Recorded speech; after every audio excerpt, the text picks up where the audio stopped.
A few weeks ago, I did one of those famous LinkedIn polls, and I asked a very simple question. Are you going to be changing your sales tactics as you head into the fourth quarter? And an alarming amount of people said no. So in this week's episode of the Sales Playbook podcast, we're going to talk about those results, but more importantly, why I believe that you absolutely must change your tactics in the fourth quarter. My name is Paul Castaigne from Castaigne Training Systems, and I'm the author of the YourSalesPlaybook.com blog and your host for the Sales Playbook podcast. I've personally trained over 50,000 sales reps, sales leaders, and business owners to sell more. So get your playbooks ready because school is now in session. This week's episode of the Sales Playbook podcast is brought to you by our brand spanking new webinar coming up on October 28th, and it's a little something that I like to call How to Overcome Obstacles, Stalls, and Objections During the Fourth Quarter. Hello, welcome to the fourth quarter, by the way. If you'd like to learn more about the webinar, I'm going to be talking about it at the end of the podcast, but if you happen to be impatient like I am, please visit yoursalesplaybook.com/year-end push. So just as kind of, a quick warning, and that's probably the wrong word to use. Like, I'm warning, yes, just a quick thing. I want to let you know I'm going to try to do this episode in kind of a rather brief manner. Not the usual. I've been trying to keep the webinars lately in the 25 to 30 minute range. I'm going to see if I can get this under 15 minutes today, simply because it's Sunday and I'm tired as hell, man. I really had an active weekend.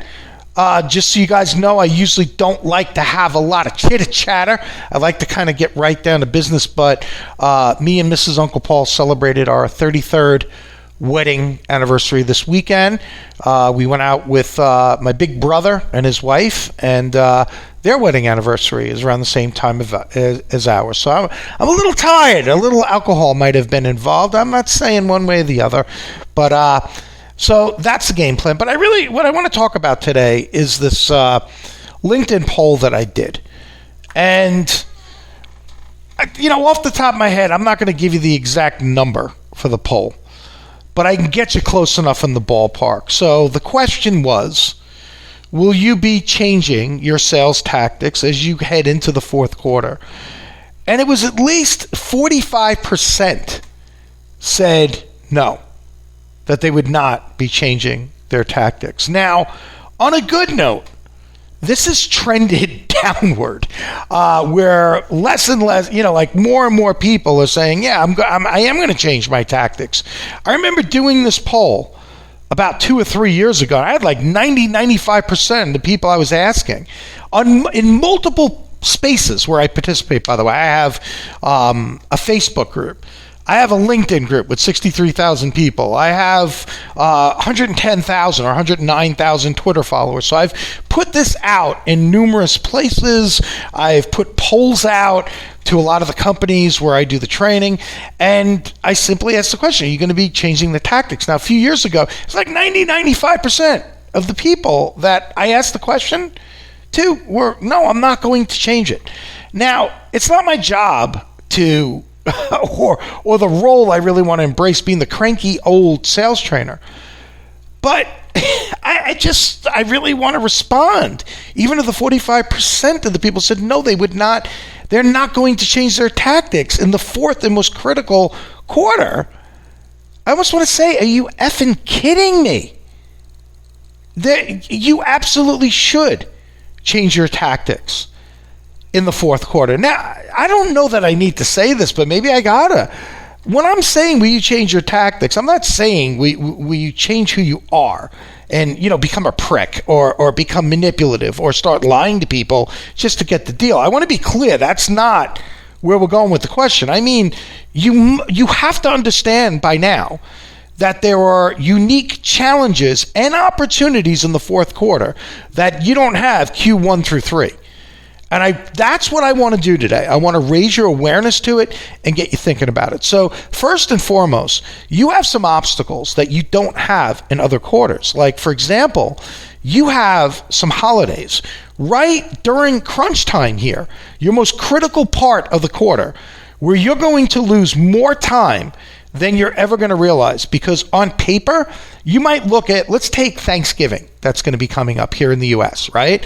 The way most of us look at it is that, well, I'm going to lose, it's going to be like a 4-day weekend. I'm going to lose 2 business days.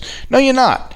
Chances are you're going to lose at least the 3 days prior to that, right? The 3 days prior, like Monday through Wednesday of that week, whether it be by you tapping out and saying, it's a holiday week. I mean, nobody wants to talk business, and you kind of mentally check out. We've all done it. But you need to think about that. And even in terms of, well, what am I going to do when I'm thinking, I don't want to work, man. I just want to hang out. And, like everybody gets sentimental like I do, around the holidays too. And, you're just kind of chilling out and you're slowing down as well. You should to an extent, but not to the extent that you milk 10 days out of, what was going to be a 4-day weekend, right? So you have that time before Thanksgiving.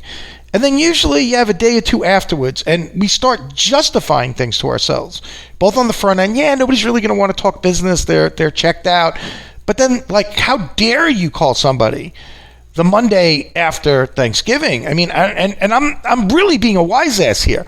This is how people think. I don't believe that for 1 minute. I mean, I don't see anything wrong in that. So then, we lose this amount of time. But really, the worst thing is what starts to happen right after Thanksgiving here in the U.S., because you start heading into the quote-unquote holiday season. And what really, if you think about it, is just about, the better part of a week when you weigh out Christmas Eve, Christmas Day, New Year's Eve, New Year's Day, and yes, no disrespect to our Jewish friends, Hanukkah, and, some of the other celebrations that people observe. But what happens on those days that I mentioned is that, you really have about 4 days, and okay, so we're going to lose the better part of a week. And that's understandable, right? But you know what happens? Most people take what should be 4 days or a week, and they write off an entire month. Seriously, the mental checkout. This is why you hear a lot of people saying, you know what, call me back after the holidays and things like that. So you're losing time. You don't have as much time as you think. You think you have until year end. Yes, on paper you do, but good luck if your prospect isn't in or if they've mentally checked out.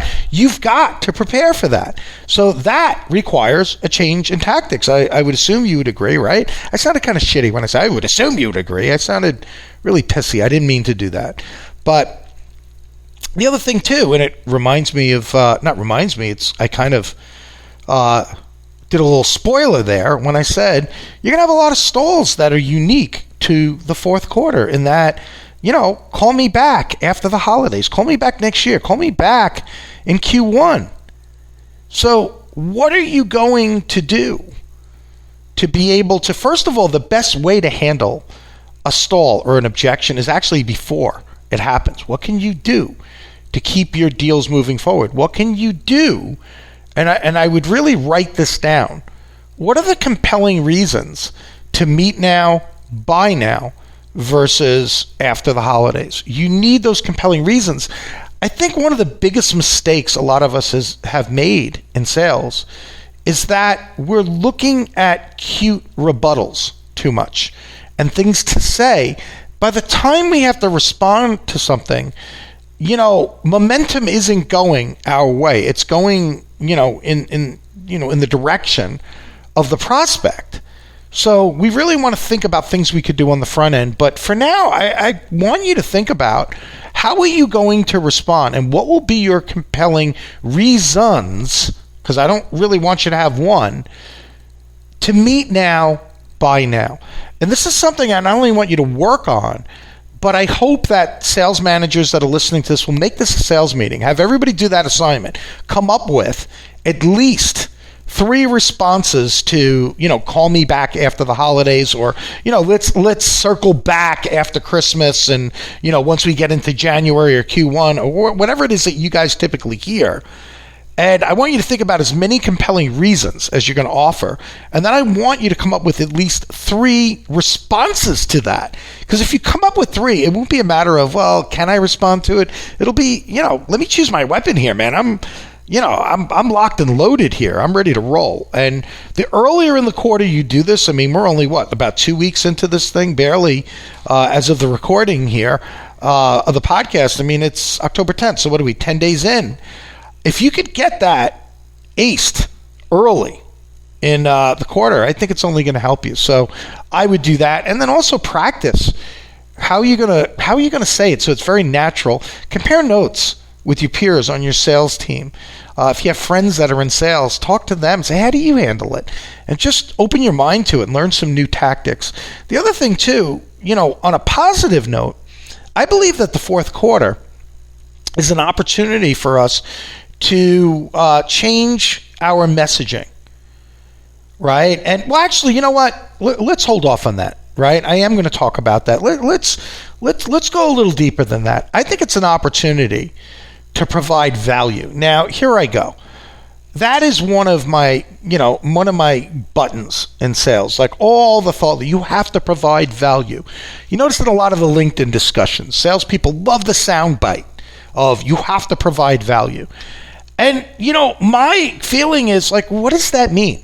Seriously, how does one provide value? It's a cute phrase. It's one that you're going to get all the head nods going. But at the end of the day, how in the hell do you do that, right? So there is an opportunity in the fourth quarter for you to provide some very unique value. So how so? Well, first of all, I want you to realize that you have people right now who are almost out of budget. So, they need your expertise to help them to know ways that they can stretch their budget, right? How about those who have budget that they have to use between now and year end? And they might find themselves in a situation where they might make a snap decision, right? So you can help them make a more educated decision. How about those who are right now preparing their budget for next year?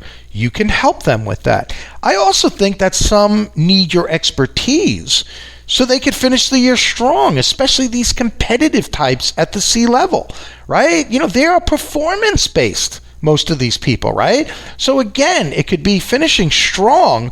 Both the way I look at it is I look at top line sales, bottom line savings, being more productive, and a lot of that can come to you when you think about, hey, if I were this person, if I mentally fired myself, what would be the things, that would be very painful for me that I want to avoid? But more importantly, as we come up on year end, what would be the opportunities? How could I look like a rock star? What things would I need in order for me to be perceived as a rock star in my organization? And then, rehire yourself mentally and, kind of address those areas with people. Okay, so those are some things that you can do. I also think that I want to go back to the other thing that I kind of backburnered before. It's an opportunity to change the messaging. So, some of those items that I mentioned about stretching budget and all that, you can, pass along information to people like that. It changes up the flavor of your communication. Most sales messaging is a variation of, I want to sell you something. I want to meet with you so I can sell you something. I'm following up with you so I can sell you something. It's the same shit, just repackaged. And our job is not to be like everyone else. Our job is to provide those little tiny differences along the way that when they add them all up, it amounts to a quantum leap of a difference. So, in terms of changing the message, that could be something, right?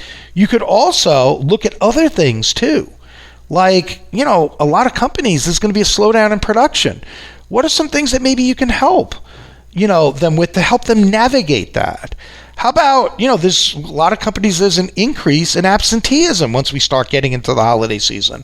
Do you have any thoughts on that where you might be able to help them? But then there's some fun things too. Like, for example, here in the US, we have Halloween. That's an opportunity for you to change the messaging and have some fun and do a little bit of creativity. Long, long ago, before COVID, a friend of mine, my friend Katerina, and I, many, many years ago when I wore a younger man's clothes and I had hair, we went around actually cold calling on like in-person old school, like wear out your shoes, cold calling, but we dressed up for Halloween. And we went around, and what we did was we made up like a bunch, like those little Halloween bags that you used to get when you were a kid. You knock on a door. Again, remember, this is pre-COVID. I don't want anybody to have a panic attack. Listen to this. Oh my God, you're spreading germs here. It's a long, long time ago before this was an issue. And what we did was in each one of these little Halloween goodie bags, put a little bit of candy in there. We put some kind of a promotional product like from our company, like a pen or something like that, or a business card. And we might add something else in there. And our whole thing was we just kind of showed up, and we'd show up and they would be the quote unquote gatekeeper. They'd see us dressed up. The guard would go down. In many cases, they were dressed up too. We'd bless them with a goodie bag.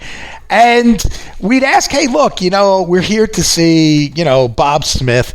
We're hoping we could, just kind of give him a smile and a laugh or whatever and drop off some candy or whatever.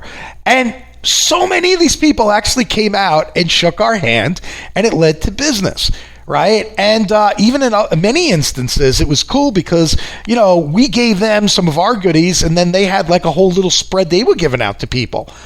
So, it was an opportunity to change the message. Also, too, how about Thanksgiving, right? That's an opportunity for you to change the message, not just in creativity, but remember, you can call some of these people and you can, wish them a happy holiday. That will enable you to change up the messaging. How about Christmas and Hanukkah, right? You can obviously send out a holiday card. Again, back in the day, I used to be a big advocate of dropping off like some cookies or something personal, or go to your dollar store and get, a Santa mug for, $1, and just get like some hard candy and fill it, throw your business card in there, whatever you want to do. Maybe throw some of that. I always call it like that Easter plastic wrap, right, that you put around Easter baskets, wrap it in that or whatever, and, throw a bow on it and go in and stop in. It might get you a meet and greet, even during COVID. I'm not kidding you. If it's a business that has their employees there, give it a shot. But even if you want to do something like that, and you say, man, that's kind of dated advice right there. Okay, no problem. Fair enough. Then you certainly can change up the messaging with a holiday card or calling them up and seeing what they're going to be doing. One of the things I started to do in later years is I realized that a lot of people are flooded with Christmas cards. So what I do instead is now I send out a New Year's card, and that can be, very, very different, because I find that a lot of people, especially the people I'm trying to reach, are full of piss and vinegar when it comes to the beginning of the year, and there's less noise because everybody, nobody is really sending a New Year's card. So that's something that you can do. But anyway, like I said at the beginning of the podcast, I wanted to keep this short and sweet. The main objective here is to get you to reconsider this idea that there is no need to change your tactics in the fourth quarter. I believe that there's several reasons. We said before that, we have some obstacles with time management, right? We have Thanksgiving and we have, Christmas, New Year's, and it's not just the actual days.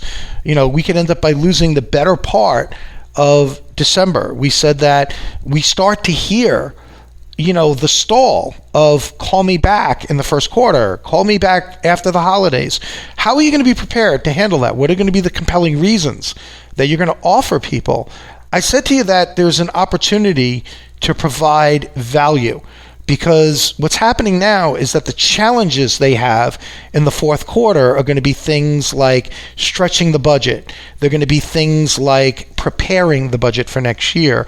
It could be things that they're challenged with, that are around the holidays. It might be getting materials for them are very difficult.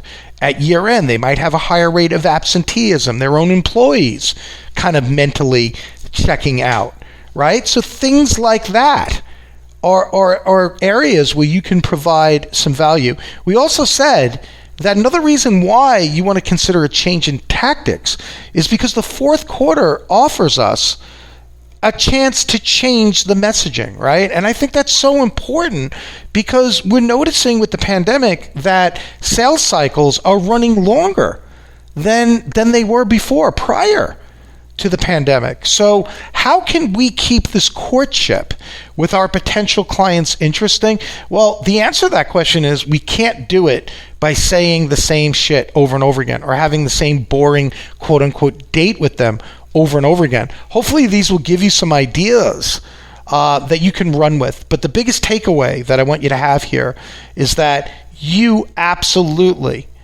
should think about these areas and see, how you can bring them to the next level, how you could handle the stalls that you're going to be hearing, how you could change up your messaging. So before you go, I just wanted to leave you with a quick reminder that on October 28th at 11:30 a.m. Eastern Time until about 1 p.m. Eastern Time, we're going to be doing a bit of a part 2 to the last webinar that I just did. Now, the last webinar I did, by the way, we had a hell of a turnout. We had a lot of people register for this and join us and just had a lot of great interaction. We talked about how to close more in the fourth quarter.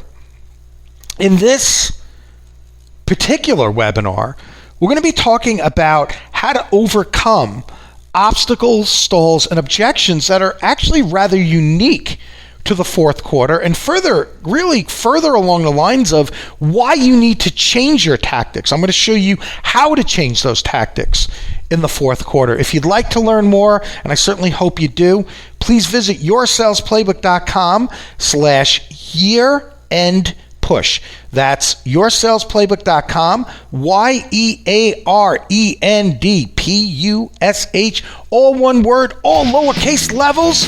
Hope to see you there, folks. The Sales Playbook Podcast is a Castaigne Training Systems production.